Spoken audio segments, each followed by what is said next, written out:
Hey, future RN, welcome to our rapid revision NCLEX series. If you're serious about passing the NCLEX, you need to watch this till the end. Today, we're covering diabetic ketoacidosis, DKA, and hyperosmolar hyperglycemic syndrome, HHS. These are hot topics that almost every NCLEX exam throws 2 to 3 questions at you. Observes that a client diagnosed with diabetic ketoacidosis is experiencing rapid deep breathing.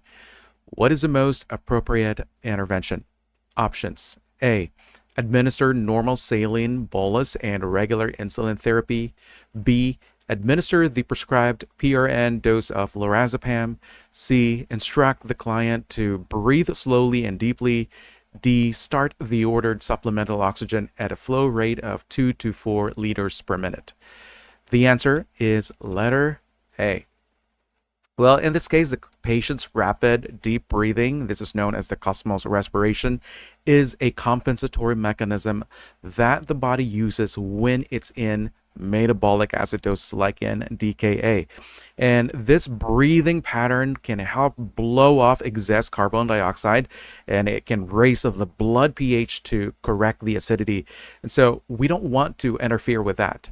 Now, the administration of IV normal saline is very critical because it replenishes the fluids that have been lost due to the osmotic diuresis, and it can also prevent the hypovolemic shock. Now, the regular insulin is needed to lower the blood sugar and also prevents further ketone production, and so this will correct the acidosis. And again, the insulin can work by allowing the glucose to enter the cells, and it will shut down ketone formation. Now, I want you to pay attention to the keywords associated with the question here. There's rapid deep breathing, diabetic ketoacidosis, and these should point you directly to the need for the IV fluids and insulin to correct the acidosis. Now, why is letter B incorrect? Administration of PRN Ativan. We know that this is a benzodiazepine, which can depress the respiratory drive, and that could actually make things worse for the patient. And the patient's breathing is a necessary response to the metabolic acidosis. Now, if you're going to sedate the patient, you would reduce the effectiveness of their compensatory mechanism by trapping the CO2, which makes the acidosis worse. And so that's why you need to get rid of this option. Now, what about letter C? When you're instructing the client to breathe slowly and deeply, this is going to be ineffective, as we know that the Cosmos respirations are involuntary. And the body is doing this on purpose to correct the acidity in the blood. So when you're trying to change that by telling the patient to breathe slowly and deeply, this is not going to work. This would only interfere with the compensatory mechanism. Now, what about letter D? Well, the key here is that oxygen therapy does not correct metabolic acidosis. The patient here is not experiencing hypoxia, and so oxygen supplementation is not necessary. And the issue here is basically acidosis caused by the DKA. Now, when you're going to answer this type of question, I want you to recall that Cosmos respirations are compensatory mechanisms to metabolic acidosis and DKA, and the patient's body is already trying to correct the acid-base imbalance.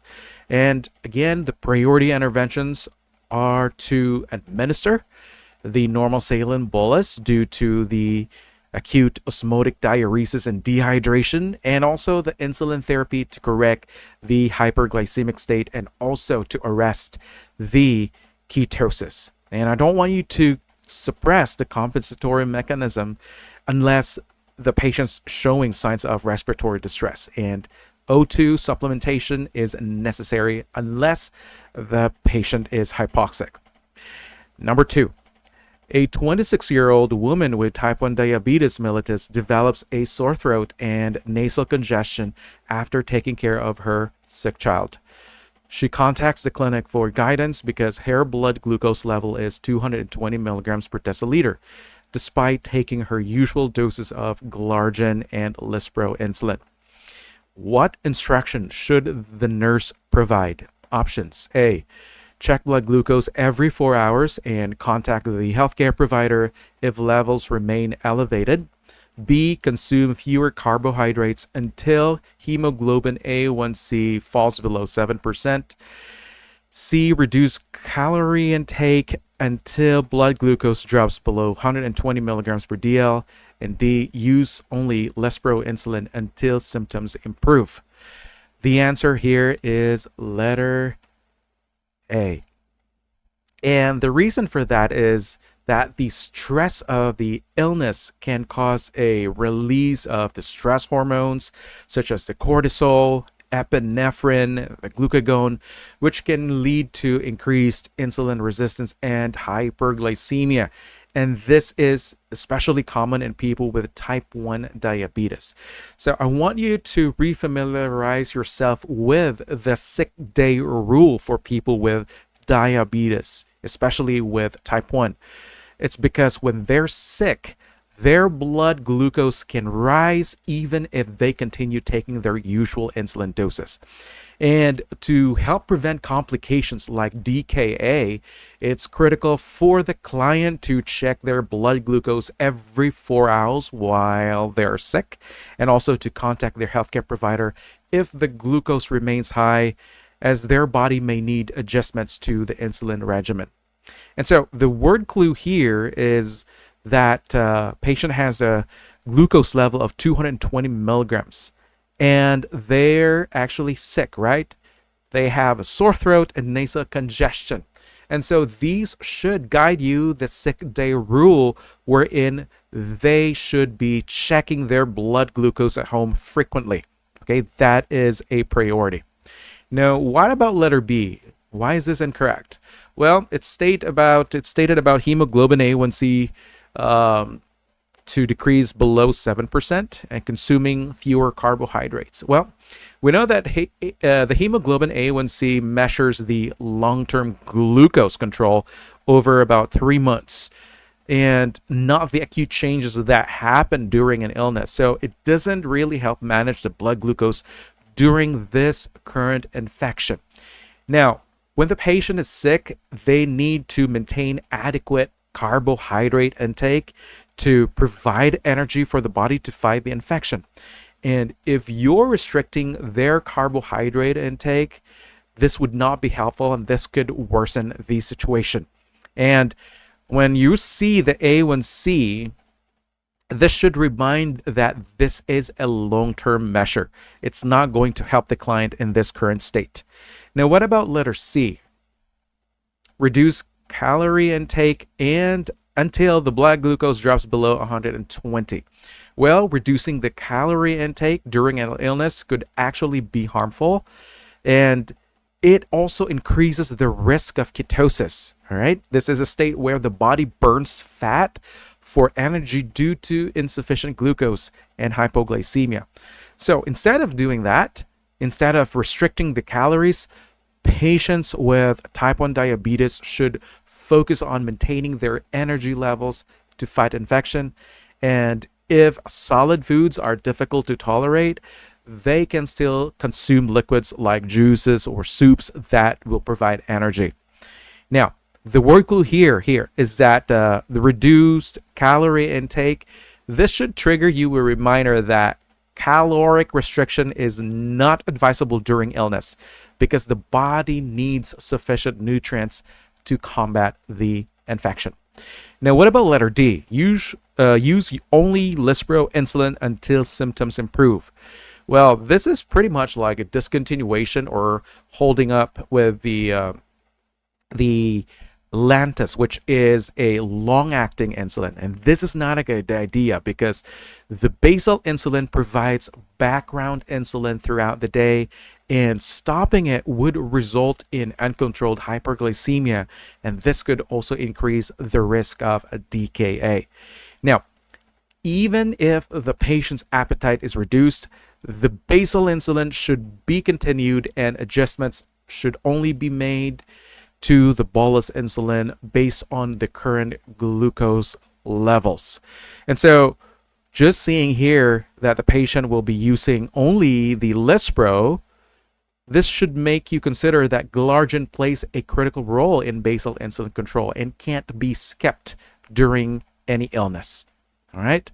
And so if a question suggests changing insulin regimens during an illness, think about the role of the basal insulin, which is the glargine. This will help maintain the overall glucose control. And so, final key takeaway here is that you have to be reminded about the sick day rule for type 1 diabetics. This is going to require them to monitor the blood glucose frequently and to continue their insulin therapy.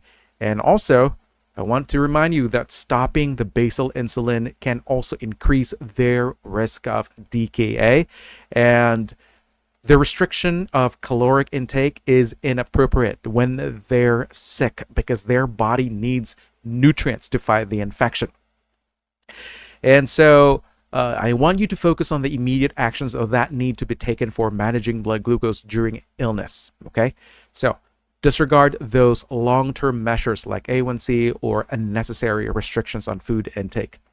Number 3, a 32-year-old client diagnosed with diabetic ketoacidosis has a blood glucose level of 650 milligrams per DL and a serum potassium level of 3.1 milliequivalents per liter. Which prescribed intervention should the nurse implement first? Options: A, administer intravenous potassium supplementation. B, begin an insulin infusion at 0.1 units per kilo per hour. C, initiate continuous cardiac monitoring. D, assess the client's usual insulin regimen. The answer here is letter C. And why is that? Well, in this case, the patient has severe hypokalemia. Take note about the value here, 3.1, which can put the client at a high risk for life-threatening cardiac dysrhythmias. And this can include ventricular tachycardia and ventricular fibrillation. And so, if you're going to see any potassium level lower than 3.5, the client should be closely monitored because this can cause dangerous ECG changes. And also, when you are treating the patient with a DKA, we're going to use that insulin. And the more we're going to have to administer the insulin, this can lead to depression and also lowering of their serum potassium. So definitely we need to do letter C. Now, what about letter A here? Administer IV potassium supplementation. Well, this is needed, right? This is a good intervention, but it should not be the first intervention in this scenario. Your priority is to do the continuous cardiac monitoring and also administering the potassium before starting the cardiac monitoring can also mask the ECG changes, or it can lead to life-threatening arrhythmias if the patient's potassium is corrected too quickly without proper monitoring. And so take note about the potassium, that it should be infused slowly and under close ECG monitoring to detect any potential problems. Now, what about letter B? Begin an insulin infusion at 0.1 units per kilo per hour. Now, I want you to remember that insulin should not be given before potassium correction. I want to say that again. Insulin should not be given before potassium correction, especially that our patient's level is 3.1 milliequivalents per liter, because the insulin pushes potassium into the cell, and this can make the hypokalemia worse. And so starting the insulin before correcting the potassium could result in cardiac arrhythmias, can lead to more muscle weakness and other complications. Now, what about letter D? Assess the client's usual insulin regimen. While we know it's important to know the patient's usual insulin regimen for long-term management, but this is not the priority during an acute DKA emergency. Your immediate focus here is to stabilize the patient, not gathering a history, and understanding the insulin regimen can wait until the acute phase is managed. Alrighty. And so I want you to consider safety first. This is the priority. cardiac monitoring to detect life-threatening arrhythmias when dealing with severe hypokalemia. And remember that potassium replacement should be done cautiously under continuous cardiac monitoring. And insulin therapy should not be initiated before correcting hypokalemia, as this can worsen the hypokalemia. Now, let's have number 4. A client experiencing DKA is transported to the emergency department. Which prescribed intervention should the nurse prioritize first? Options: A. Administer an intravenous bolus of regular insulin, 10 units. B. Start an infusion of normal saline at 1 liter per hour. C. Begin a continuous infusion of regular insulin at 0.1 units per kilo per hour. And D. Give an intravenous push of 50 milliequivalent sodium bicarbonate. The answer is letter B. Start an infusion of normal saline at 1 liter per hour. Now, when a patient is experiencing DKA and also severe dehydration, this is a major concern due to the osmotic diuresis, wherein the body is actually losing large amounts of water and electrolytes as it's trying to eliminate the excess glucose. Now, the dehydration can cause hypotension, it can impair organ perfusion, and it can also cause electrolyte imbalances, all of which are life-threatening. So we have an issue here about circulation and perfusion. Now, the priority here is to correct the dehydration and to restore the intravascular volume to improve the renal perfusion and to help the body clear the glucose more immediately. And so when you're starting the normal saline at 1 liter per hour, it is the appropriate management for the initial phase of the rehydration because it helps to re-expand the extracellular volume and it also supports perfusion to the vital organs. And so whenever you see a patient with DKA in the emergency department, the first action should always be fluid resuscitation before administering insulin and replacing any potassium. Okay, this is because without restoring circulation, insulin and other treatments can actually worsen. It can lead to severe complications. Now, what about letter A? Administer an IV bolus of regular insulin, 10 units. We know that insulin, especially regular, is critical in the DKA management, but it must be administered after rehydration to avoid worsening the patient's circulatory status. Now, we know that insulin can reduce glucose and the ketones, but it can also cause fluid shifting, which can be harmful if the patient is severely dehydrated.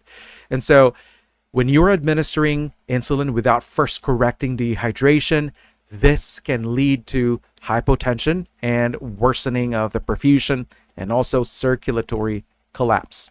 Now, what about letter C?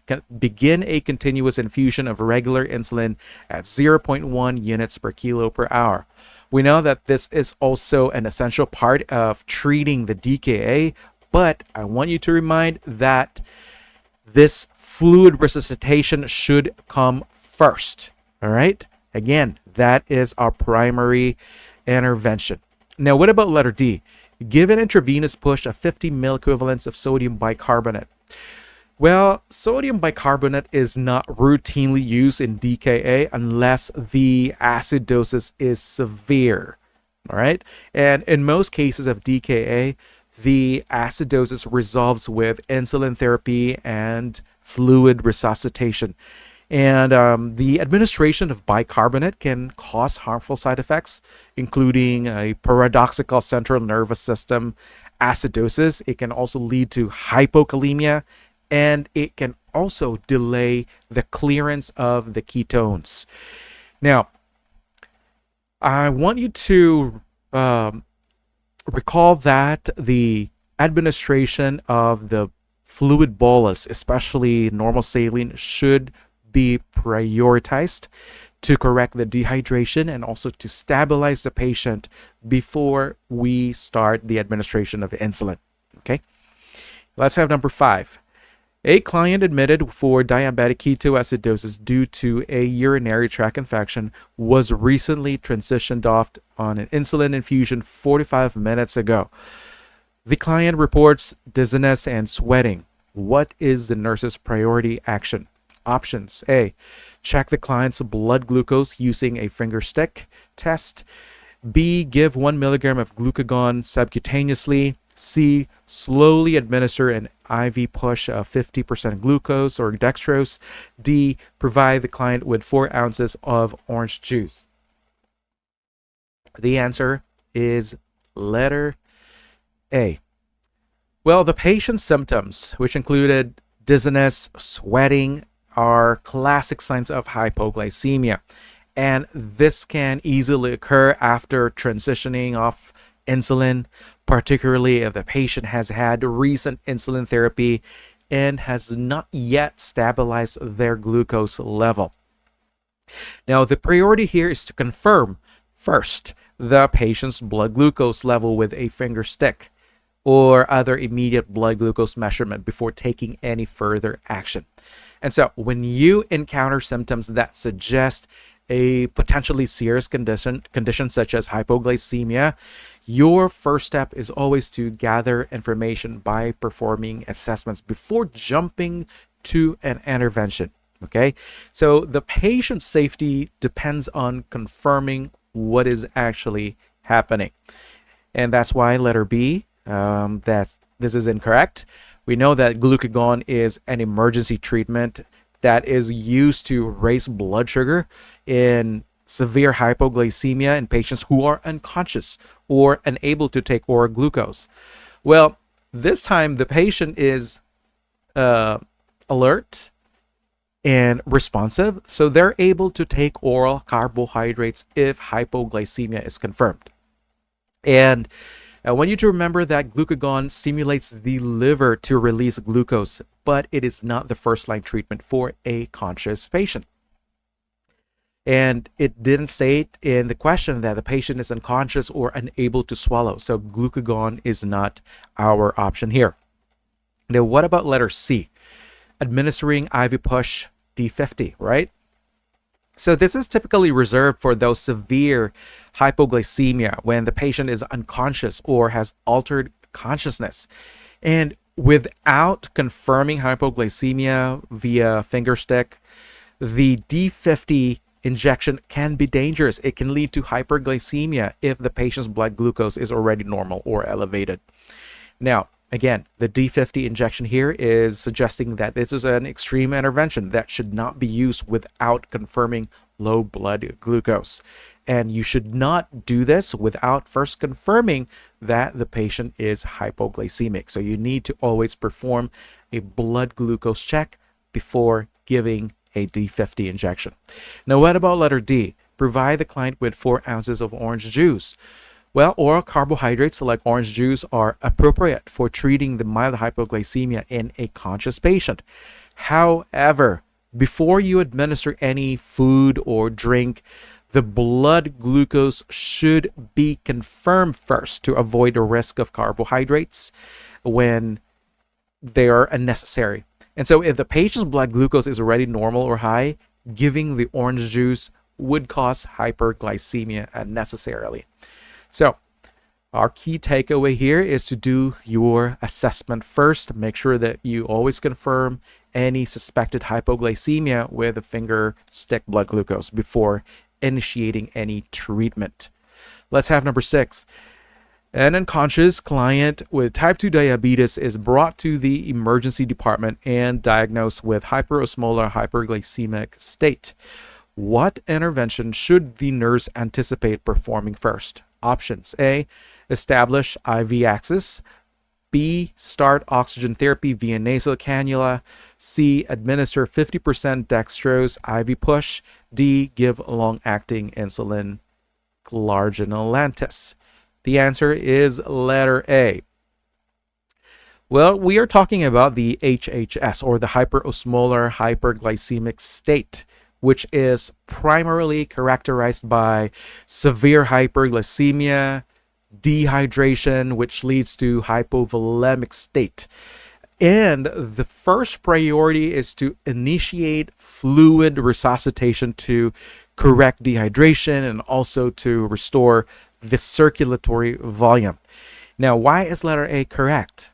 Well, IV access will allow you to administer rapid fluid administration, or this will allow you to administer the IV fluids rather, which is very critical for you to improve the organ perfusion and also to stabilize the patient. And so when a patient is in this HHS state, this is a critical state, the fluid replacement is always the first priority. And then this is going to be followed by the insulin therapy. And that's why we need to have that access first thing. Why letter B is incorrect? We know that oxygen therapy is not a priority in HHS unless the patient shows any signs of respiratory distress or hypoxemia. Now, I want you to remember that HHS is primarily a fluid imbalance and hyperglycemia issue. It is not related to oxygenation, and so option B is incorrect. What about letter C? Administer 50% dextrose IV push. And this is going to be totally wrong because dextrose is used to treat hypoglycemia, not HHS. And so this can worsen the hyperglycemia in our patient. This is totally contraindicated. What about letter D? Give long-acting insulin glargine. This is incorrect because this is a long-acting insulin and this is used for baseline glucose control, but it will not provide rapid effect, especially for this HHS. Okay, what we need here is a rapid acting or a short acting form, which is the regular insulin, and this is preferred for immediate glucose lowering intervention. Okay, and so remember about your strategy here, especially in acute hyperglycemic crisis. We are going to need a short acting insulin, not a long acting. And again, before we do insulin injection, always think about the fluid replacement that is supposed to occur first. So you need that IV access. 7. After receiving the change of shift report, which client should the nurse prioritize for assessment? Options. A 64-year-old client diagnosed with hyperosmolar hyperglycemic state who has dry oral mucosa and poor skin turgor. B, a 20-year-old client with type 1 diabetes admitted for evaluation of possible Dawn phenomenon. C, a 65-year-old client with type 2 diabetes experiencing severe peripheral neuropathy and burning pain in the feet. D, a 38-year-old client with type 1 diabetes whose most recent blood glucose level was 230 milligrams per deciliter. Your answer here should be letter A, because with letter A, this is a client with a hyperosmolar hyperglycemic state. This is a medical emergency, and the patient here is already depleted of fluids. There is already dehydration. This can lead to circulatory collapse and shock. And your patient already has that dry oral mucosa. There's also poor skin turgor. And remember about, and also focus into the client's age, 64. And the client here already has the classic signs of hypovolemia. This patient will require immediate fluid resuscitation. Again, we don't want the circulatory collapse from happening in this patient. Now, what about letter B? Why is this incorrect? Well, the Dawn phenomenon is going to happen when the blood glucose levels rise early in the morning due to hormonal changes like growth hormone release. And this is typically found in patients with type 1 diabetes, although it can also be found in type 2. But this is not a life-threatening emergency. Okay, while the client requires monitoring and possibly adjustments to their insulin regimen, but this client does not require immediate intervention. So disregard this option. What about letter C? This is also incorrect. The client here has peripheral neuropathy, and this is a common complication of diabetes wherein they will have discomfort, pain in their extremities, but is not a life-threatening condition. And so this can require pain management. Also, it doesn't really require an urgent intervention. And again, this is a chronic issue, and the patient can wait for assessment until more critical cases have been managed by the nurse. Now, what about letter D? Patient with type 1 diabetes whose most recent blood glucose level was 230 milligrams per DL. This is also an incorrect option. We know that this blood sugar is elevated, but it is not an emergency. What the client here needs is an insulin adjustment, close monitoring of their blood sugar, but they are not at immediate risk of life-threatening complications like the patient that we have in option C. Okay, again, 230 milligrams is not in the dangerous range. The client will require insulin, especially regular insulin, but this is not an acute priority compared to letter A. Okay, so I want you to remember a client here that is 64 years old with HHS. They're in a state of severe dehydration, and you don't want the circulatory collapse to occur in this patient. This is going to happen. Number 8, the nurse is caring for a client diagnosed with a DKA and notes that the client is exhibiting Kussmaul's respirations. Which breathing patterns would the nurse expect to observe? Select all that apply. Options: A, breaths are abnormally deep. B, respiratory rate is increased. C, respirations are irregularly shallow. D, breathing temporarily stops for a few seconds. E, respiratory rate is slower than normal. We have a SATA question. And so our answers here are options A and B. We know that Kussmaul's respirations are a compensatory mechanism that can happen in DKA, wherein the body is trying to correct the metabolic acidosis by expelling excess CO2. And the two primary characteristics of the Kussmaul's breathing are deep breaths and increased respiratory rate. And so this rapid deep breathing can allow for increased ventilation, which will help lower the CO2 level and also assist in correcting the acidosis. Now, why is letter C incorrect? We know that the Kussmaul's respirations are deep and rapid, not shallow. And when you think about shallow, irregularly shallow breathing, this is something that you will often see in a patient with a respiratory depression or maybe restrictive lung disease, but not a characteristic of Kussmaul's respiration. Letter D, breathing temporarily stops for a few seconds.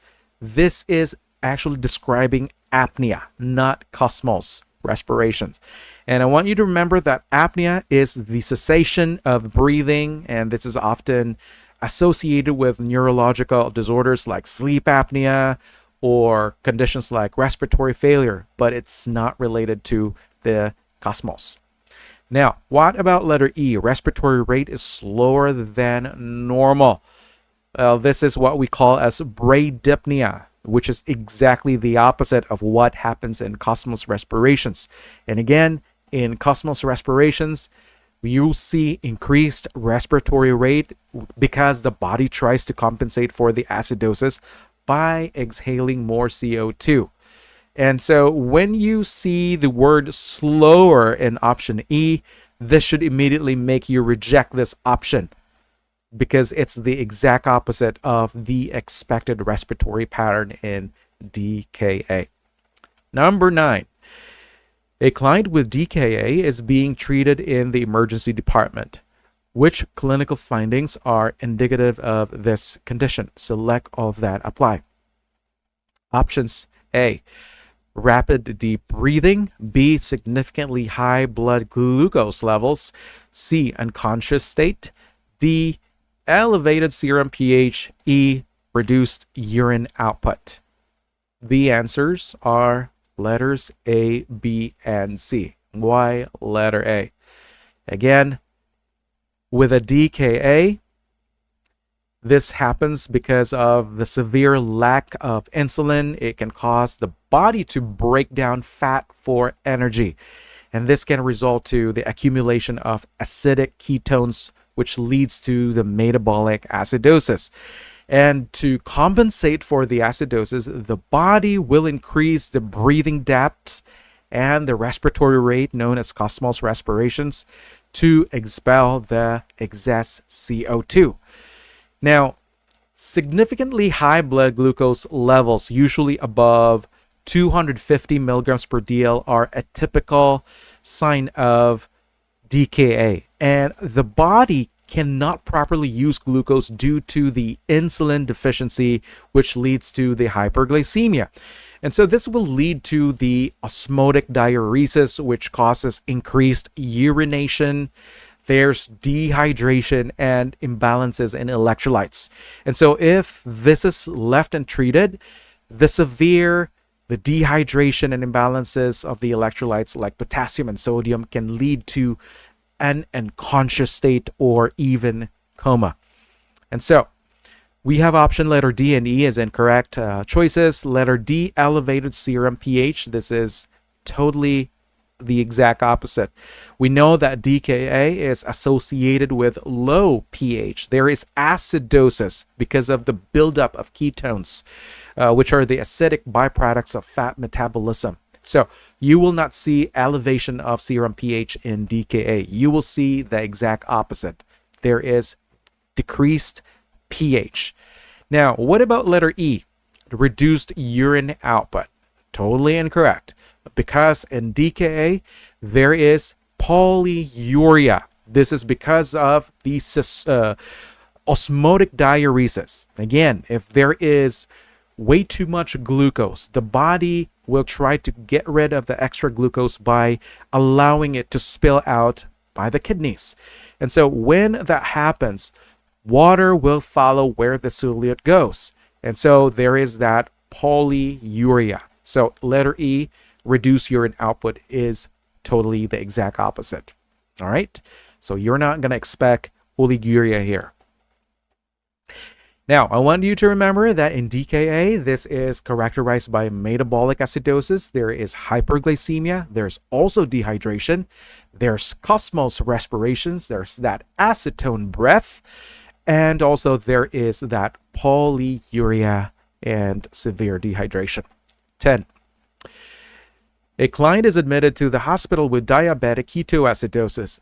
Their initial blood glucose level is 855 milligrams per DL. The healthcare team begins a continuous IV infusion of short-acting insulin along with an IV normal saline for rehydration. So, the serum glucose level is now reduced to 255 milligrams per DL. The nurse should next prepare to administer which medication? Options: A, phenytoin for seizure prevention. B, an ampule of 50% dextrose. C, subcutaneous NPH insulin. Letter D, IV fluids containing dextrose. The answer is letter D. Now, I want you to remember that in DKA, the goal is to gradually lower the blood glucose. Again, the word gradually lower the blood glucose level to prevent complications like cerebral edema. I want you to remember this. You don't want to drastically lower the sugar level because it can lead to this cerebral edema.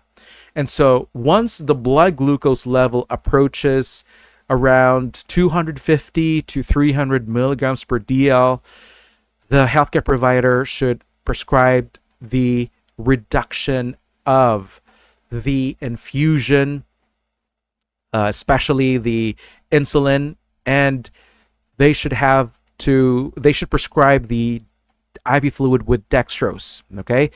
And this is done to prevent hypoglycemia, okay? And this can also prevent any dangerous shifting of fluid that could lead to the cerebral edema. Again, once the client's blood sugar levels go down in this levels, let's say 250 to 300 milligrams per DL, there should be a reduction in the rate of the insulin infusion. And also we need to have that IV fluid containing dextrose. And so this is to prevent cerebral edema and to prevent hypoglycemia. Now, why letter A is incorrect? We know that phenytoin is an anticonvulsant. It is used for seizure and also, but it's not really a routine treatment for DKA unless seizures are specifically occurring. And the problem with DKA is primarily hyperglycemia rather, and also the dehydration. And we're not going to focus about seizure this time. Now, what about letter B, an ampule of 50% dextrose? This is used in the treatment of hypoglycemia, but you should not be using this in a client that has a blood sugar of 255 milligrams per DL.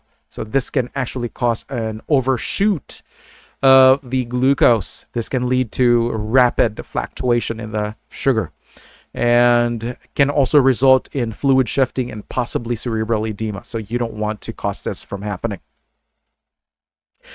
And we have letter C, which is subcutaneous NPH insulin. Why is this incorrect? We know that this is a intermediate acting insulin, and this is not appropriate for the acute management of DKA. And our goal is to gradually lower the blood glucose level. And short-acting insulin is preferred over the NPH insulin. I want you to remember that the duration of action of the regular insulin, which is basically about 4 to 6 hours, compared to the NPH, which takes a long while to work. Now, what about letter C? Yes, subcutaneous NPH insulin. The route itself is actually questionable, and again, this is not going to do a lot of changes to this patient, especially that they have this DKA. So, in the DKA treatment, we have to make sure that there is a gradual reduction of the glucose levels, and once the glucose reaches about 250 milligrams or 300 milligrams per DL, IV fluids containing dextrose should be added to prevent hypoglycemia and also to prevent cerebral edema. Let's have number 11. A client with a diagnosis of diabetic ketoacidosis is admitted to the emergency department. During the initial phase of treatment, which of the following interventions should the nurse prioritize? Options: A, administer a short-acting insulin intravenously. B, place the patient on a cardiac monitor. C, administer 5% dextrose IV. D, correct the metabolic acidosis. So we have limited options in this test question. You have short-acting IV, insulin, we have cardiac monitor, 5% dextrose, and to correct metabolic acidosis. Nothing else. And so our best option here is letter A. Well, we know that the root cause of DKA is insulin deficiency, which can lead to severe hyperglycemia and ketone production.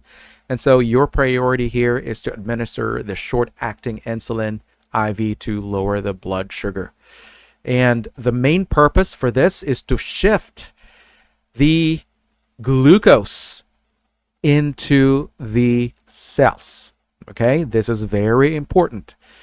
But if you have an option, if we have to add an option, let's say IV fluid replacement, normal saline, then that would be our better option compared to letter A.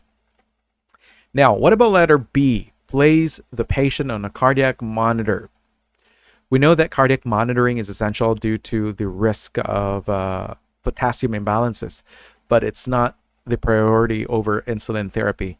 And DKA patients often experience hyperkalemia initially, and this is going to be followed by hypokalemia once the insulin therapy begins. We know that cardiac monitoring can help detect the arrhythmias, but it does not correct the underlying problem. All right, I did not say that you should not be monitoring. You should, but according to prioritization, we have letter A. Right. What about letter C? Administer 5% dextrose IV. Well, this can actually worsen the client's condition. All right.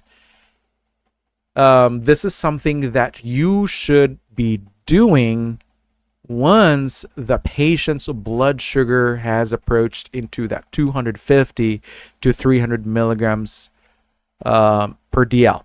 Okay. So in the beginning of the treatment, we start with the normal saline, 0.9% sodium chloride to restore the circulating fluid volume to prevent dehydration. And then we follow that with the administration of the regular insulin. And once the client's blood sugar gets to 250 milligrams per DL to 300 milligrams per DL, we are going to add the 5% dextrose IV to prevent hypoglycemia and also to prevent cerebral edema. But here, we are talking about the initial phase of treatment. And so there's no other better option but letter A. Now, why not letter D? Correct the metabolic acidosis.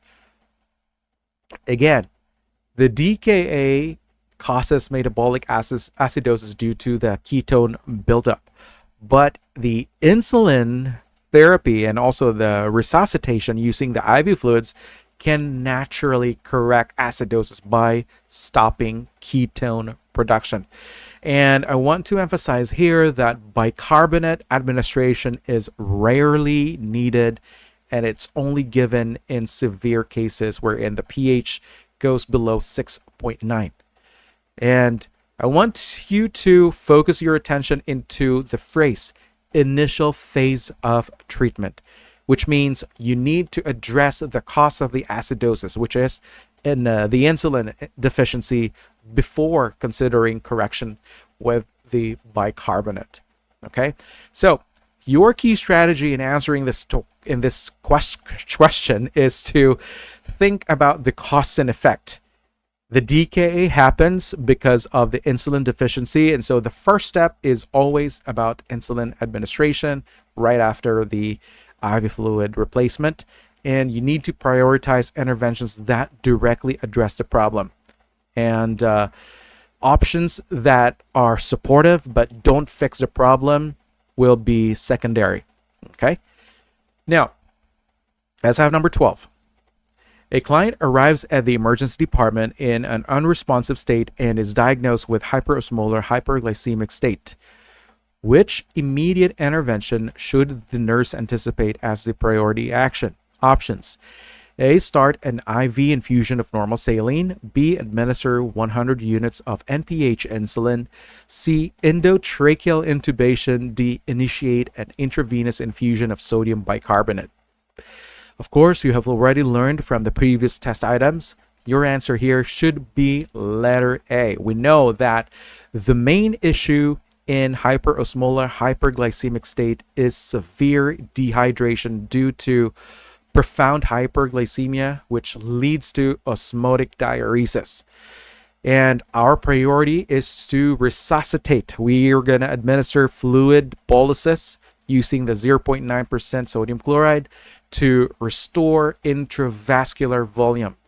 Your client here is going to develop the shock if you're not going to administer the fluid boluses. We need to improve their renal perfusion and also to enhance the excretion of extra glucose. And so we have letter B here. This is an option that's incorrect. 100 units of NPH insulin. We know that this is an intermediate acting insulin. It's not used in the acute case of HHS.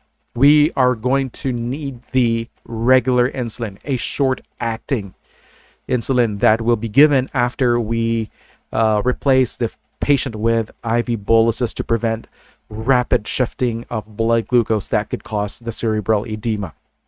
Now, what about letter C, endotracheal intubation? While some patients in HHS may have altered mental status, intubation is only necessary if there is airway compromise, wherein there's going to be loss of protective reflexes or maybe severe respiratory distress. But in most cases, HHS is primarily a metabolic issue, not a respiratory one. And the priority here is to correct the dehydration and hyperglycemia, not intubation. And in this case, we did not have any data about the client having any hypoxemia at all. Now, what about letter D? Initiate an IV infusion of sodium bicarbonate. Now, unlike diabetic ketoacidosis, the HHS does not usually cause significant, it does not have that ketosis. And so there is no metabolic acidosis that we will be anticipating. All right. And bicarbonate is not going to be required here. This can only worsen the hypokalemia because it can also cause shifting of the potassium from the bloodstream into the cells. So our patient will have a greater risk of developing cardiac arrhythmias due to the hypokalemia. Okay. I want you to go back into the question stem. We are talking about HHS, not DKA. So I want you to understand the core problems in HHS. There is extreme hyperglycemia, which leads to osmotic diuresis. There's going to be severe dehydration. Patient will become hypotensive severely. There's potential shock. And so we are going to deal first with the depleted circulatory state. So fluids will be prioritized here. There should be aggressive IV fluid replacement using that 0.9% sodium chloride, followed by the IV insulin, regular insulin. And then once there is going to be fluctuations or let's say a decrease in the potassium, then we're going to have to administer potassium chloride as prescribed to combat hypokalemia. Number 13. A client diagnosed with DKA has been admitted to the intensive care unit. Which electrolyte replacement should the nurse anticipate the healthcare provider prescribing? Options: A, sodium, B, calcium, C, potassium, D, glucose. The answer is letter C. We know that potassium depletion is a major concern in DKA. It's because of the osmotic diuresis, wherein the high blood glucose pulls water and potassium out of the body through the excessive urination. And with the acidosis, there is shifting of the hydrogen ions into the cells. It will force the potassium out into the bloodstream initially. And this may also show normal or high serum potassium. But once insulin therapy starts, the potassium shifts back into the cells. This can lead to hypokalemia. And there's also an issue of vomiting and tissue breakdown. So this can also contribute to the potassium loss. And so replacing the potassium is very critical to prevent the life-threatening cardiac arrhythmias caused by the hypokalemia. All right. Now, what about letter A, sodium? We know that sodium is lost through osmotic diuresis, but it is not the primary concern in DKA. And also, the client is also going to be receiving the sodium chloride boluses. And so this is not going to be our major concern here. Now, what about letter B, calcium? Well, the serum calcium levels are generally not significantly affected in DKA, so a routine calcium replacement is not necessary as well. And we have letter D. Of course, the question here is about electrolyte replacement. So you automatically eliminate letter D. Glucose is not an electrolyte. Okay. And of course, our client has DKA. We're not going to have to primarily replace glucose this time. This can worsen the client's condition. All right. So what we need here is insulin therapy to utilize the glucose. Now, what about number 14? A client diagnosed with hyperosmolar hyperglycemic state was admitted with a blood glucose level of 980 milligrams per DL. The nurse reviews the client's latest laboratory results and notes the blood glucose has decreased to 300 milligrams per DL. What intervention should be the nurse's priority? Options. A. Request a provider order to adjust the insulin dosage. B. Monitor the urine for ketone presence. C. Increase the IV infusion rate of regular insulin. D. Encourage the client to eat a meal appropriate for diabetes management. So we are in an acute state right now. Your answer should be letter A. And focus into the scenario that the client's initial glucose level was 980 milligrams per DL, and now it's down to 300 milligrams per DL. Well, in hyperosmolar hyperglycemic state, the blood glucose are extremely high, higher than 600 milligrams per DL, even 1,000. So this can lead to the severe dehydration caused by the osmotic diuresis. So the goal of the treatment is to gradually lower the blood glucose while we are avoiding sudden drops that can cause cerebral edema. The word here is gradual. And so once the blood glucose levels decrease to around roughly 250 to 300 milligrams per DL, the insulin therapy should be adjusted to prevent the hypoglycemia. And another reason is to prevent cerebral edema. So what you should do here is to request a provider order to adjust the insulin dosage. It simply means that we're going to require a lower dosage of the IV insulin infusion. Now, what about letter B? Monitor the urine for ketone presence. Well, our case here is on DKA, right? And take note that in HHS, we don't really have an issue with ketones. And there is usually enough circulating insulin to prevent fat breakdown, which leads to, the insulin therapy is already sufficient to even prevent any ketosis. And so we're going to have to disregard letter B this time. Now, letter C, increase the IV infusion rate of regular insulin. Well, this is totally incorrect and inappropriate. We are supposed to lower the dose of the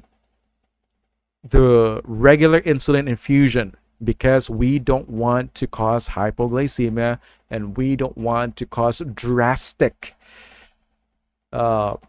shifting of the fluids, which can lead to cerebral edema. The insulin should be tapered, not increased. Now, what about letter D? Encourage the client to eat a meal appropriate for diabetes management.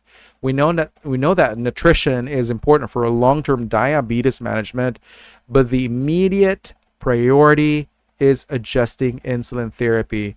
And the food intake alone will not control glucose levels in a critically ill patient recovering from HHS. And the client here is supposed to have insulin adjustments and also close monitoring.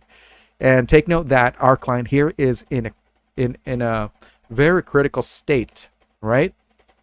And so the interventions here should focus on the careful adjustment of the insulin and also monitoring the patient's neurological function. We don't want any of those signs of cerebral edema in this case.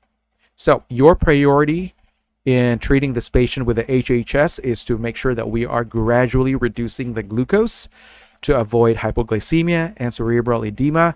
And once the patient reaches 300 milligrams per DL, we are going to taper the dose to prevent cerebral edema. 15. Which assessment findings suggest that a client receiving treatment for diabetic ketoacidosis is improving? Options. A. The client is oriented to person, place, and time. B, the client's arterial blood gas results show a pH of 7.29, partial pressure of carbon dioxide of 44, and bicarbonate level of 15 milliequivalents per liter. C, the client's serum potassium level is 3.3 milliequivalents per liter. D, the client's skin remains tinted with dry mucous membranes. The answer is letter A. Why? It's because mental status changes are a hallmark of severe DKA.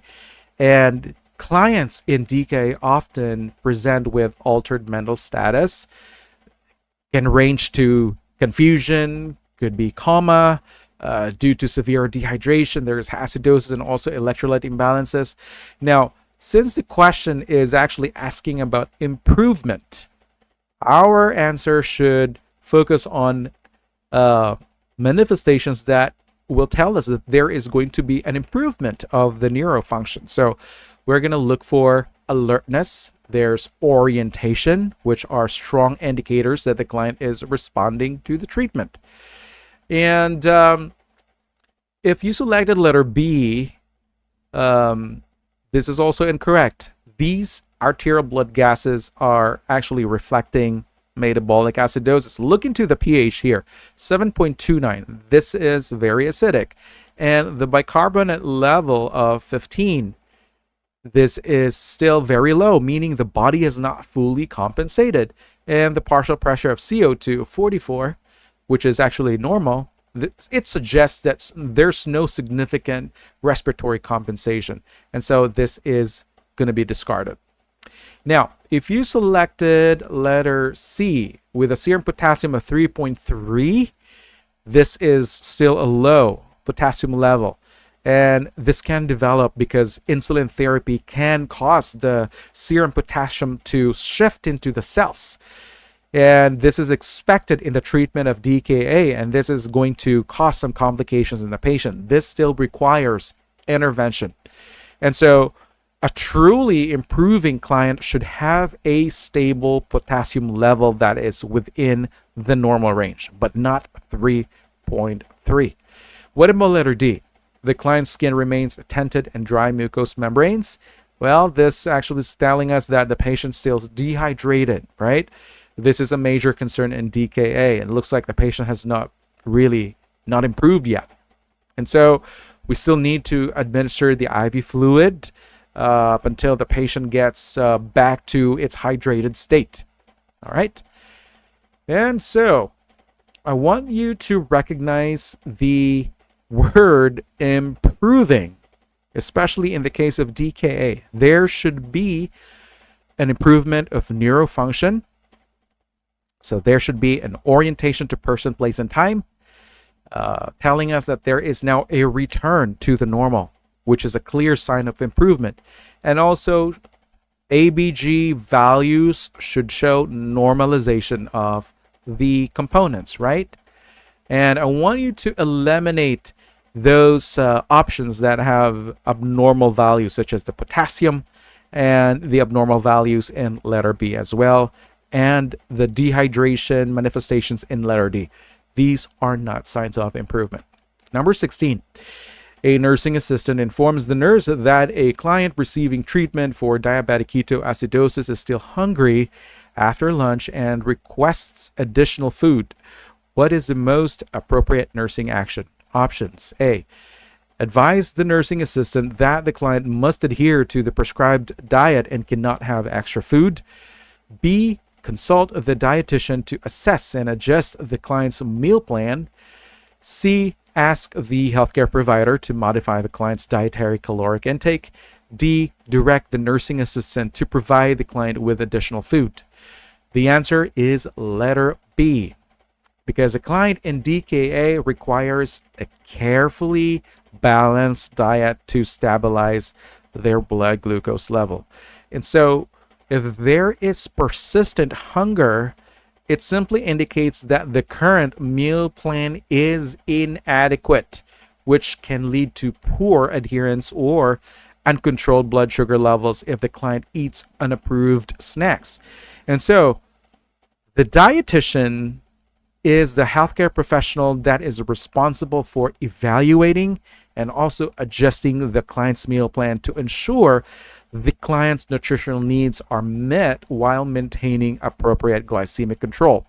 And so when you are doing, or when you select letter B, this actually supports interdisciplinary approach to care, and also this aligns with the best practices in managing the diabetes. And so when you see in the scenario that the when the client is still hungry after lunch and requesting additional food, this suggests a pattern, not just a one-time complaint. And the persistent hunger should be evaluated, not ignored. And so when the statement says, what is the most appropriate nursing action? This means we need to select the best intervention, not just a reaction to the client's request. Now, what about the option in letter A? Advise the nursing assistant that the client must adhere to the prescribed diet and cannot have extra food. This is a dismissive response to the client's concern, and it does not offer a solution. And so when you are rigidly enforcing a diet without assessing its adequacy, can lead to poor compliance. And so the client may seek out unapproved snacks. And this is a very common occurrence. And so we know that hunger could be also a sign of increased metabolic demands requiring dietary adjustments. And so if you are ignoring the client's hunger, this could lead to the frustration, decreased compliance, or even worsening of the blood glucose control if the client compensates with the unauthorized food choices. Now, letter C, ask the healthcare provider to modify the client's dietary caloric intake. Well, the healthcare provider is not the primary expert for diet modification in a diabetic client. The dietitian specializes in meal planning and also the adjustments of their nutrition. So involving the provider adds a very unnecessary step when a dietitian can directly assess and can adjust the meal plan. And so the provider would only need to be consulted if there were major dietary concerns requiring medical intervention, such as severe malnutrition or, let's say, insulin dose adjustments. Now, what about letter D? Direct the nursing assistant to provide the client with additional food. Well, if you're providing additional food without professional evaluation, can disrupt the blood glucose management. And the type of food given can matter. Some foods could cause blood sugar spikes. And the client's hunger needs to be addressed through structured, also appropriate meal planning, but not an arbitrary increase in the food intake. And so if you're simply giving extra food, this is going to lead to hyperglycemia, which actually contradicts the goal of the DKA management. And so I want you to avoid those options that could negatively impact the client's condition, such as providing extra food without assessing the impact of blood glucose levels. And I want you to recognize who manages the dietary adjustments in diabetic care, and that's the dietitian. They are the appropriate professionals for meal planning and also modifications. Let's have number 17. A nurse in the emergency department is assessing a client with hyperosmolar, hyperglycemic state, and a blood glucose level of 980 milligrams per DL. Which question is most appropriate to help identify the underlying cause of this acute condition? Options. A. Have you experienced any recent infections or illnesses? B. How long have you been diagnosed with diabetes? C. When was your last meal? D. When did you last take diabetes medication? The answer is letter A. Why is that? It's because infection is the most common precipitating factor of hyperosmolar hyperglycemic state. And this is an acute complication of type 2 diabetes, wherein the client's blood sugar spikes in the 800s, 700s, 900s, even 1,000. And they're going to end up with severe dehydration and high serum osmolality, no acidosis. And this is something that can gradually occur over days to weeks, and often due to an underlying illness that increase stress. We have the hormones involved, the cortisol, we have the catecholamines, which raise the blood glucose levels. And so when you are asking this question in option A, this is basically identifying if the patient has developed an infection, which could trigger the critical condition, and this will also help guide the appropriate treatment, such as the fluid resuscitation and the management of electrolytes, and also infection control. Now, with the option letter B, how long have you been diagnosed with diabetes? We know that it's important to identify the duration, but this is going to be relevant to long-term diabetes management. Okay, it does not help identify the immediate cause of this acute crisis. And the HHS is typically seen in older adults with type 2 diabetes who may or may not have prior diabetes diagnosis. And so your focus here is to ask the client if they ever have some kind of infection going on. Now, what about letter B? How long have you, letter C rather, when was your last meal? When you are going to ask this type of question, we know that this is really not going to lead to the spiking of the blood sugar, right? Food intake can impact blood glucose, but one meal would not cause this of a too much of an increase. Take a look at the 980 milligrams per DL level. And so I want you to remember that HHS is something that develops slowly. It's not just going to develop because of a one meal. And so skipping meals or eating a high carb meal may affect blood sugar, but it doesn't explain the severe hyperosmolar state. And again, the blood sugar level is so skyrocketing here, 980 milligrams. This is not going to be caused by just one single meal.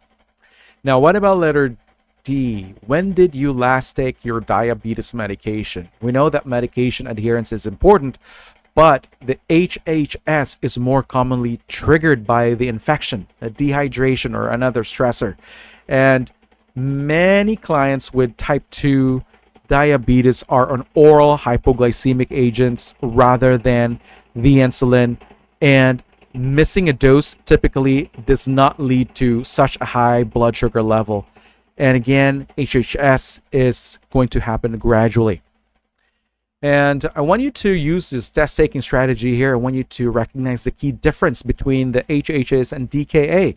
While DKA is often caused by missed insulin doses, or maybe there is stress, infection, whereas we have the HHS, this is more commonly triggered by the infection, just dehydration, or possibly illness. 18. A client has been admitted to the ICU with a diabetic ketoacidosis. Which interventions should the nurse implement to manage the client's condition? Select all that apply. Options: A, monitor fluid intake and output. B, assess the client's fluid status. C, administer intravenous potassium as ordered. D, ensure that the client's respiratory function is supported. E, check for the presence of ketones in the urine. The answers are letters A, B, C, D, and E. Why letter A? Because severe dehydration is a hallmark of DKA, can lead to polyuria and osmotic diuresis. And so we need to monitor their intake and output to assess the effectiveness of the fluid replacement therapy. And the urine output is a key indicator of kidney perfusion and fluid balance. And so if you're noticing that the urine output is decreasing, it may indicate that there is worsening dehydration, or let's say the patient may be developing acute kidney injury. Not good.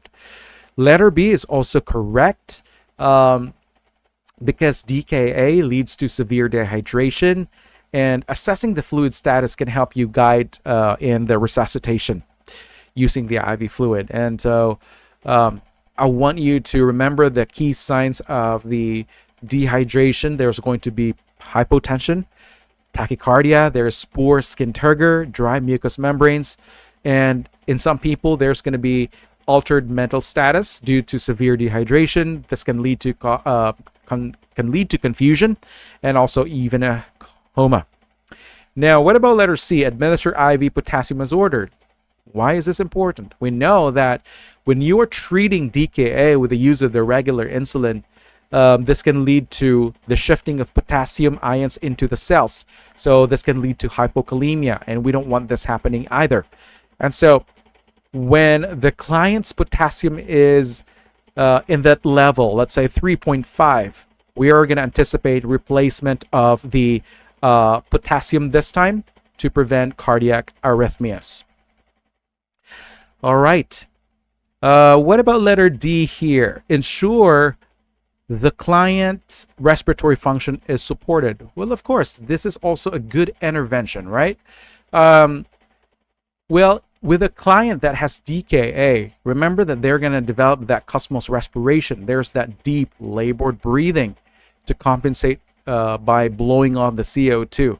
And so we don't want this patient to really continue having that cosmos respiration for a long time, because this can lead to respiratory fatigue.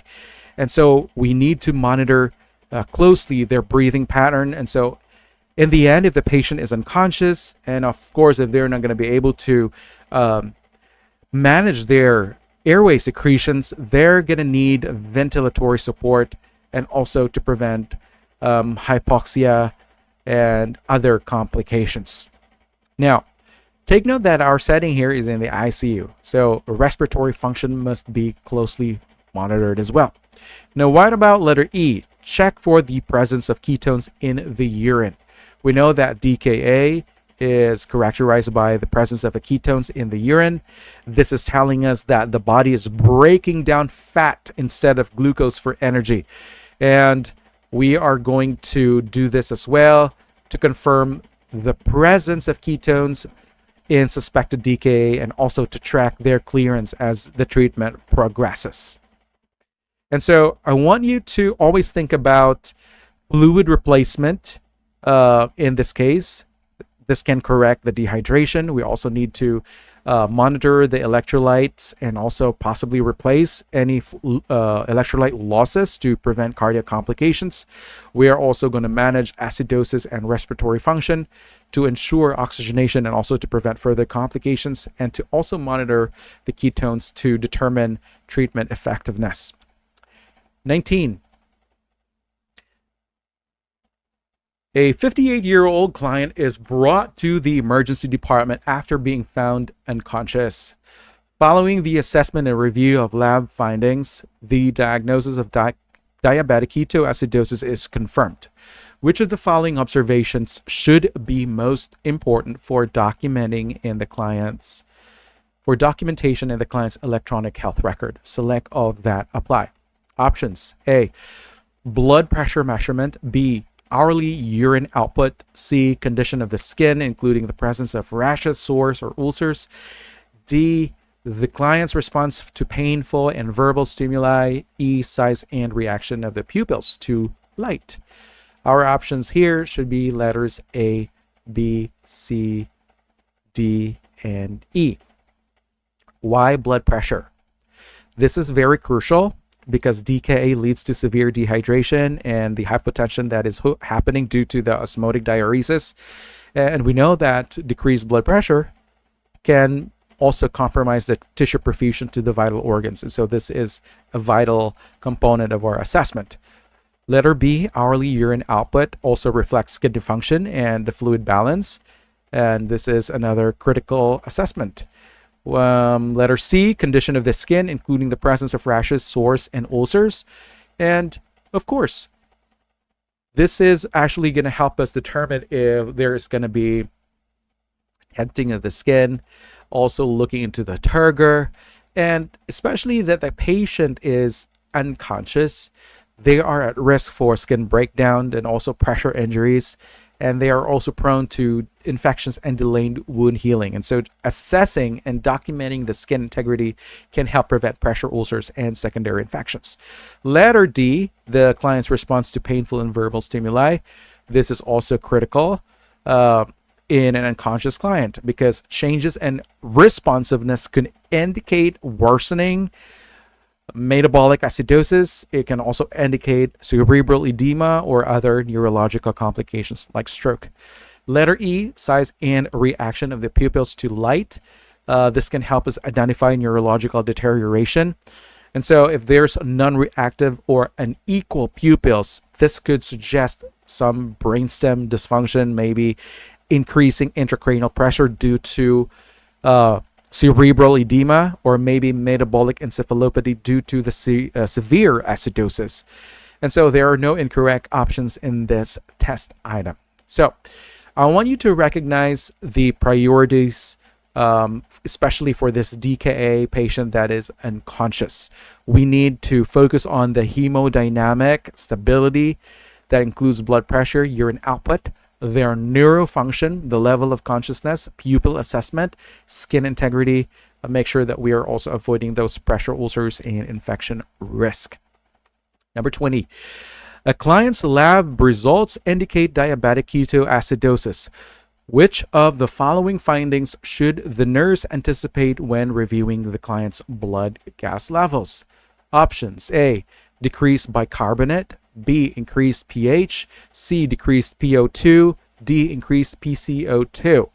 The answer is letter A.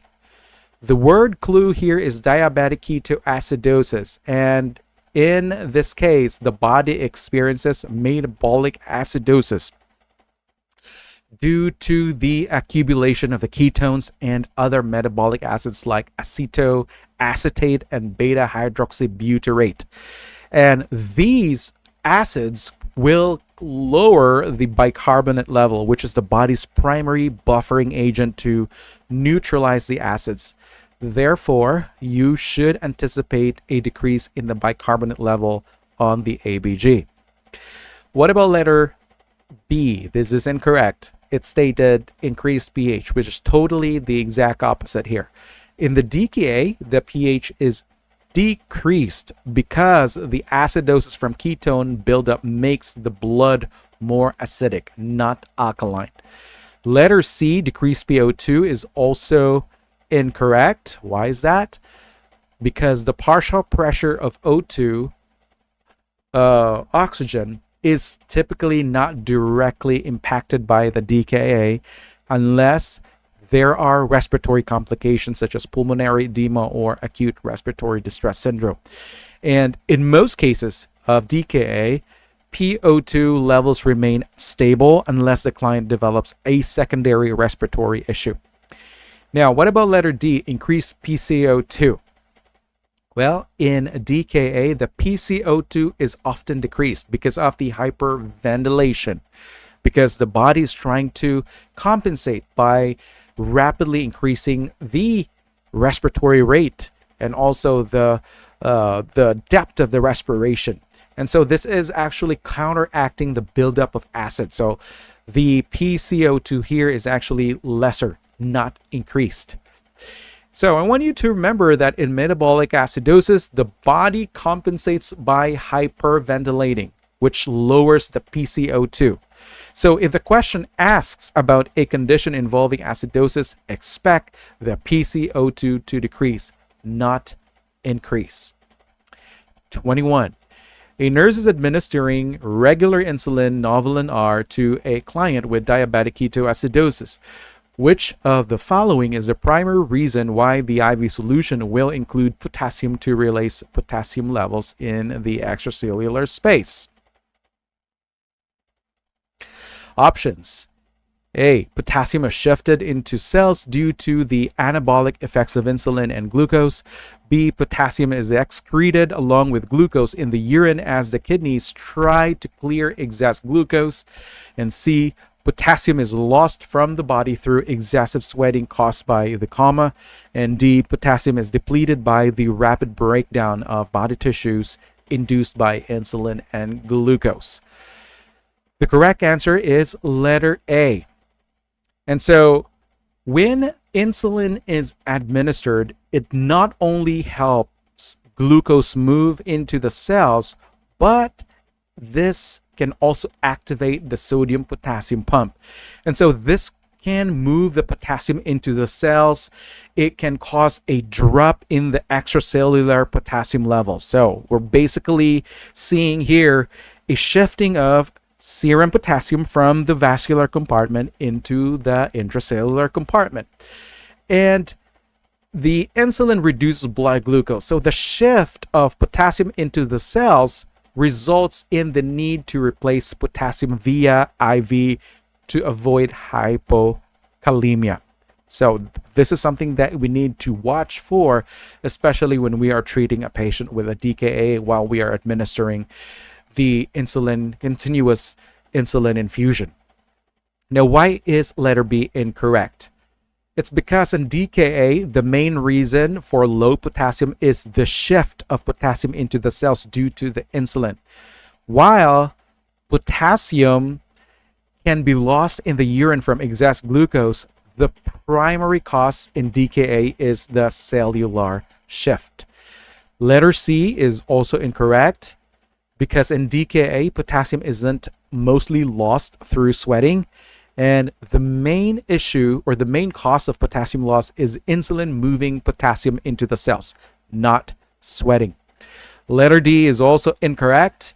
While tissue breakdown occurs in DKA, it does not directly explain in the potassium shift seen in insulin administration.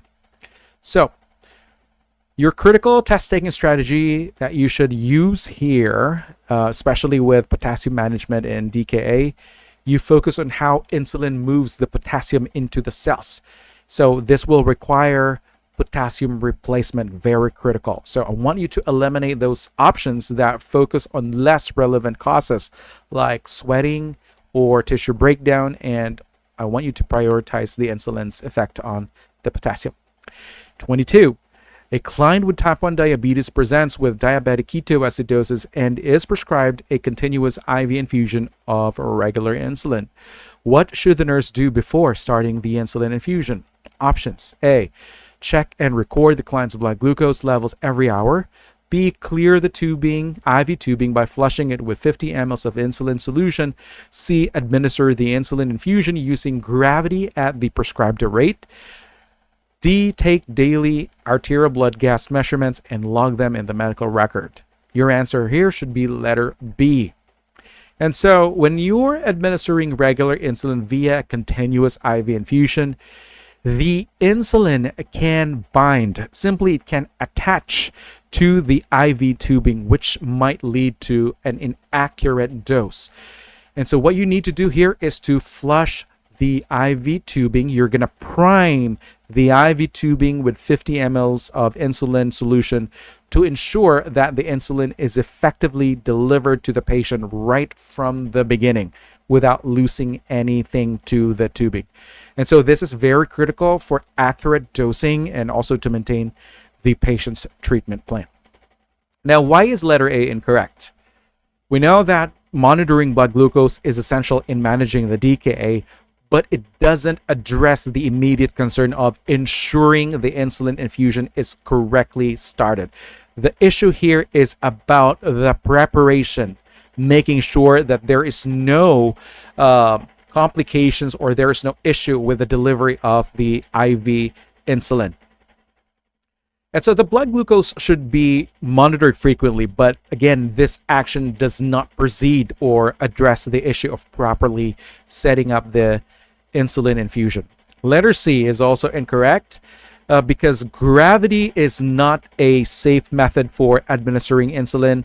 It should always be administered via the infusion pump, which allows us to deliver precise insulin administration. And with the gravity can actually cause fluctuations in the insulin dose. And so this is going to lead to dangerous outcomes. And the patient could probably develop hypoglycemia or maybe an ineffective treatment. Letter D, take daily ABG measurements. We know that ABG measurements are important for managing DKA and also assessing the patient's acid-base status, but this step is typically done by a respiratory therapist or another healthcare provider. And it's not a nursing intervention that should be performed before starting an insulin infusion. Even though we deal with that, but it is not really our primary role. Alrighty, let's have number 23. A nurse is educating a client who recently recovered from diabetic ketoacidosis on how to avoid future episodes. Which of the following recommendations should the nurse include in the discharge instructions? Select all that apply. Options. A. Monitor blood glucose every 4 hours if you become sick. B. Report any presence of ketones in the urine after 24 hours of illness. C. Ensure to drink at least 2 liters of fluids daily. D. Call the doctor if your blood glucose reaches 200 milligrams per dl. And E. Continue taking insulin as directed, especially when you're ill. The answers are options A, B, C, and E. Letter A is correct because the word clue here is sick and monitor blood glucose. And we know that illness or sickness can cause a elevation in the blood glucose levels, and the monitoring of the glucose should be done every 4 hours to allow the patient to detect the changes early. And this is very critical to prevent diabetic ketoacidosis. And sick days often result in elevated glucose levels that may lead to the DKA. Now, what about letter B? Report any presence of ketones in the urine after 24 hours of illness. The word clue here is ketones and after 24 hours of illness. So, if ketones are present in the urine after 24 hours of illness, it signals that the body is starting to break down fat for energy. So this potentially leads to the DKA. And reporting this to the healthcare provider is very critical because ketones in the urine are an early sign of metabolic disturbances that can lead to the DKA. Letter C is also correct. The word clue is 2 liters of fluids per day. And so adequate hydration is very critical in preventing dehydration in this client, which is a common trigger for DKA. And this is going to help maintain the fluid balance and also to prevents the body from becoming dehydrated. And we also have letter E, continue taking insulin as directed, especially when you're ill. And the illness increases the body's demand for insulin due to the stress response. So continuing the insulin as directed is crucial in preventing the diabetic ketoacidosis. So not adjusting insulin during illness can result in dangerously high blood glucose levels leading to the DKA as well. Now, why not letter D? Call the doctor if your blood glucose reaches 200. The clue here is the 200 milligrams per dl. In general, the threshold for calling the medical provider when the client is at home is that to call when their blood glucose exceeds 250 milligrams, not 200. And this is a critical point of differentiation here. 200 is not high enough to warrant immediate medical interventions for most patients with diabetes, especially type 1. So your strategy here is to focus on the specific terms that prevent or that relates to preventing the DKA. So monitoring the glucose, such as every 4 hours, checking for the ketones, and also promoting hydration and the self-administration of the insulin. So when you're reviewing the options, you got to be mindful of warning thresholds and when to take action, such as option letter D. 200 is not that high. So they don't necessarily have to not to call the doctor around this time yet. And I want you to eliminate those choices that do not address the critical aspects of managing the DKA, like the hydration or insulin use during the illness, and make sure that you understand the key terms that indicate when the intervention is needed. Let's have number 24. A client has been admitted with diabetic ketoacidosis. An insulin infusion is started containing 50 units of insulin dissolved in 100 ml of normal saline solution. The infusion pump is set to administer 10 ml per hour. How many units of insulin is the patient receiving every hour? Provide your answer in whole numbers. The answer here is 5 units per hour. So how do we calculate this problem? Well, the step one here is to first identify the key information. And in this scenario, we have insulin infusion of 50 units of insulin in 100 mLs of normal saline. And the infusion pump is set to deliver at 10 mLs per hour. And what we need to do here is to determine how many units of insulin the patient is receiving per hour. So let's go into step 2 this time. So we're going to use the formula to calculate the insulin dose per hour. So we use this formula of drug amount in units over total volume in mLs, and we're going to have to multiply it to the IV rate, which is the mLs per hour. And so we're going to have to perform the calculation. First, we're going to have to determine the concentration of insulin in the IV solution. So that's 50 units divided by 100 mLs. So that yields 0.5 units per ml. So that simply means that there are 0.5 units of insulin in each ml of solution. Next to that, we're going to have to multiply it by the infusion rate of 10 mLs per hour. So this is going to result to 5 units per hour. So I hope that you got that one. Number 25 after this. So NCLEX tip for you, especially that you are going to be administering insulin to this patient in any form, either it's subcutaneous or IV, maybe through a bolus injection of regular insulin, or it could be a continuous infusion of regular insulin. Make sure that you always have another licensed nurse to counter check. Make sure that they independently calculate the dosage, the order, and make sure that everything is keyed in. Make sure that both of you have already determined that the medication is safe for the patient. Again, the medication is a high alert drug. You need to have a co-signer for this one, an independent nurse to check the calculation before administering the medication. Again, this is applicable before giving a subcutaneous insulin, also before giving any bolus insulin, and also if there are any changes in the infusion of the continuous regular insulin. Even though there was already an initial co-signing, counter-checking before the infusion was started, but if there is going to be a change in the drip rate, you should get another licensed nurse to co-sign for the change of dose. So I hope that you remember that. 25. A client with a recent diagnosis of diabetic ketoacidosis presents with a serum glucose of 485 milligrams per dl after receiving treatment. After receiving treatment, their glucose level drops to 188 milligrams per dl, and the cardiac monitor begins showing ventricular ectopic beats. Which factor is most likely responsible for the arrhythmia?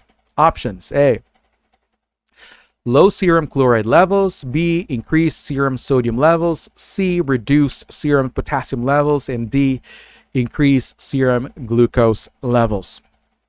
The answer is letter C. And why is that? Well, the key point is that when the glucose levels drop during the DKA treatment, the potassium moves into the cells along with the insulin and also the glucose. So this is going to cause the potassium levels in the blood to decrease. And the drop in the potassium can lead to the arrhythmias, especially the type seen in ventricular ectopic beats. So in this case, it's the drop in potassium that's most likely causing this rhythm problem. Now, what about letter A, low serum chloride levels? We know that chloride levels are also important for fluid balance and acid-base status, but they're less likely to cause arrhythmias like ventricular ectopic beats. And the main issue here is with potassium, not chloride. What about B, serum sodium levels? Well, The imbalances in sodium can be concerning, but in this case, they're not the primary cause of the arrhythmia. And increased sodium can affect things like fluid balance or can cause confusion, maybe seizures, but it's the potassium drop that's more directly involved in ventricular ectopic beats in DKA. Letter D, increased serum glucose levels is also incorrect, even though high glucose levels are part of the problem in DKA. But once the glucose drops from 485 to 188, it's not really a concern for the arrhythmia anymore. The main culprit here is the hypokalemia, not the glucose levels. And so when you see a question about arrhythmias in DKA treatment, you need to focus on the potassium levels. That's really a huge one. All right. So that ends our Q&A. And so let's recall the concepts that you should retain for your NCLEX prep. And I want you to recount your basic understanding of the differences between DKA and HHS. So let's talk about the pathophysiology between the two. Well, in DKA, there is an insulin deficiency. And also, this can lead to the ketosis due to the fat breakdown. Okay, so basically, the body is trying to break down another source of nutrition because they cannot really deliver the carbohydrates or the glucose into the cells. So the body is fooled into thinking, hey, I really want to break down the other sources such as fat. And this can lead to the ketosis. And along that, there is dehydration caused by the osmotic diuresis. Whereas in hyperosmolar hyperglycemic state, there is that severe hyperglycemia. Even though the patient may still have some insulin available in their body, even though they're taking their regular regimens or maybe oral hypoglycemic agents or insulins, maybe if this is triggered by, let's say, an infection, they will still develop this severe hyperglycemia over time. This is not going to happen instantaneously. This is going to occur as a result of maybe stress, infection, and this can happen in several days. And also, there is little or no ketone production in HHS. I want to emphasize that in some cases, in type 2 diabetes, there are a minority of people that develop some ketosis, but only a minority. I want you to take note of that. Now, there's also marked dehydration related to osmotic diuresis.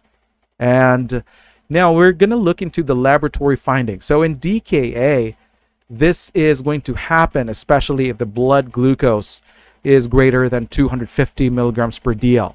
And their bicarbonate level will be less than 18 milliequivalents per liter. Their pH will be less than 7.3. Basically, there is acidosis happening. And also, there's presence of ketones in their blood and their urine because of the breakdown of fats.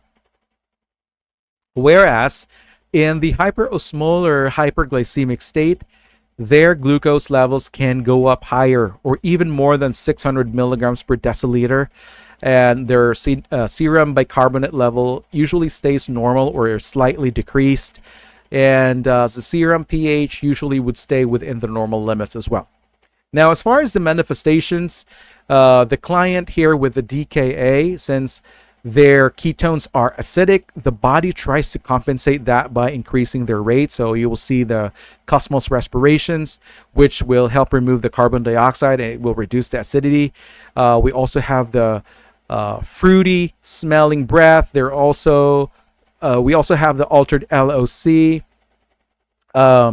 nausea, vomiting, abdominal pain, and it's because of the osmotic diuresis. You will see the patient will develop hypotension, tachycardia. There's polyuria, extreme thirst, and the dry skin and mucous membranes. Now, don't forget about the altered LOC. Some of these patients become very unconscious. Now, what about the hyperosmolar hyperglycemic state? They will develop that profound dehydration. Remember about the osmotic diuresis. And here, the ketones here are not really the main issue in the HHS. You don't see acidosis in the HHS. And what they have is the extreme dehydration leading to the alteration in their level of consciousness. They develop confusion, and because of the what do you call this?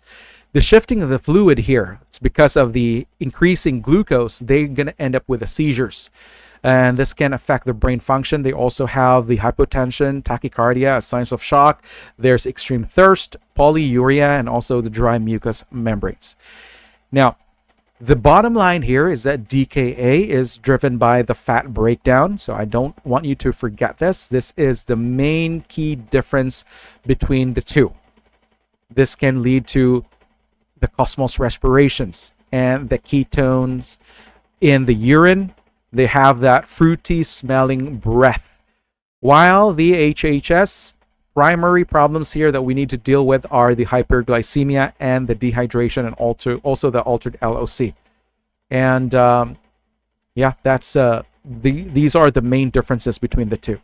Now, when it comes to the management of the DKA and hyperosmolar hyperglycemic state, the approach is pretty much structured, but the way we treat them has some important differences.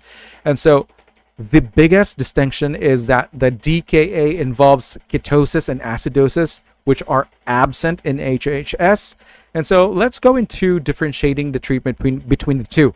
And so for the DKA, the fluid replacement here would be to administer the IV bolus of 0.9%, or let's say 0.45 or 0 or half normal saline solution. And then we're going to add the dextrose to the infusion once the blood sugar goes down to 250 to 300 milligrams per DL. And the reason for that is to prevent the cerebral edema and to prevent hyperglycemia. And take note of this, avoid rapid correction, because again, if we are not paying attention to the correction, this can lead to the cerebral edema. We don't want that complication either. Now, for the hyperosmolar hyperglycemic state, there is also similarity. The same type of IV fluid will be given, or it depends on the healthcare provider's prescription. We're also going to add dextrose when the blood sugar reaches to 250 to 300 milligrams per DL, and the same reason applies to prevent cerebral edema and also to prevent hypoglycemia. Again, avoid rapid correction. Next, insulin therapy. So I want you to remember that insulin therapy follows after fluid replacement has been started. You don't want to start insulin therapy before fluid replacement. And so let's take a look into the DKA treatment. So we are going to have to administer the IV regular insulin. That's one of the key interventions. And next, we're going to have to administer the continuous regular insulin infusion at 0.1 units per kilogram per hour. That is a standard dosing schedule. And we also have the IV regular insulin in the treatment of the HHS. All right. So, but again, don't forget to make sure that you have done your replacement before the insulin injection. Now, what else? We're going to have to probably continue or administer the continuous regular insulin infusion at 0.1 units per kilo per hour or less. And the reason for that is because the IV bolus of saline can actually reduce the hyperglycemia as well. And so insulin isn't as critical here. And so that's why it's stated or less. And since there's no ketosis or acidosis, the fluids alone are enough to bring down the glucose level. And the glucose can help the blood volume stable since they're already severely dehydrated. And so take note here that if insulin is started right away, it pushes the glucose, it pushes the potassium and water into the cells, which can lead to the circulatory collapse if you did not administer the fluids first. Okay, so I want you to make sure you remember this. What about electrolyte management? How are we going to do this? So for DKA, we're going to have to monitor for the serum potassium. This is very critical because we know that the insulin can push the potassium ions into the cell. So make sure that we have regular checking of the serum potassium while we are treating the DKA. And we are going to replace the potassium as prescribed when needed. And the same thing can happen with the hyperosmolar hyperglycemic state. We also need to do that and replace the potassium as prescribed. Now, as far as cardiac monitoring, is it needed to do it in DKA treatment? Yes, definitely. We need continuous cardiac monitoring, especially that insulin therapy can cause potassium fluctuations, which can cause arrhythmias. The same thing applies to the hyperosmolar hyperglycemic state. But most often, the clients that we have experiencing the HHS are elderly. They have type 2 diabetes, and so they are going to be at higher risk to developing fluid overload, especially. And so we need to keep that continuous cardiac monitoring as well. Now, what about neurological monitoring? Is this needed in DKA? Of course. We need to check if there are any signs of increasing ICP due to the cerebral edema, which can happen due to the rapid IV fluid replacement and also to the lowering of the glucose levels, which can lead to cerebral edema. Yes, definitely do that. And the same thing applies to the HHS. We definitely need to check if there are any manifestations of cerebral edema, since we know that there is a possible rapid correction, and we know that severe dehydration and HHS can also cause confusion, seizures, or even coma in these patients. So we definitely need to have that regular neurological checking in these patients. And so the key takeaways in the treatment, especially with DKA, is to administer the IV fluids first thing. Actually, not just DK, but both. Also the HHS. We need to keep in mind that we are going to replenish the fluid volume first to prevent circulatory collapse. And then this will be followed by the regular insulin therapy. And to make sure that we are monitoring for the glucose levels, also monitoring the electrolytes to prevent drastic changes in the electrolytes, preventing hypokalemia. So as needed, we need to replace the potassium as well. Now, since I said that, when you're replacing the potassium, make sure that the client is adequately replaced with the IV fluids, and make sure that they have adequate urine output, because when you are replacing potassium, and if they are oliguric, this can potentially trap the potassium ions in their system. So there's going to be inadvertent hyperkalemia. So you don't want that happening as well. So both conditions require cardiac and neurologic monitoring as well. But DKA has a higher risk for severe potassium imbalances and severe cerebral edema. So I want you to pay close attention to what you're doing, or especially when you're going to be asked with these types of questions in the NCLEX. And so, great job, everyone. You've made it through the end of the question, and also thanks for having your free time with us. And I hope that this session has helped you solidify your understanding of these critical conditions and the nursing interventions required to manage them. And remember, the key to success on the NCLEX RN is not just memorizing facts, but truly understanding the underlying concepts so you can confidently apply them. So you need to keep reviewing pathophysiology, lab findings, and the manifestations, and don't forget to focus on these essential nursing interventions. Till then, I'll see you again in the next section.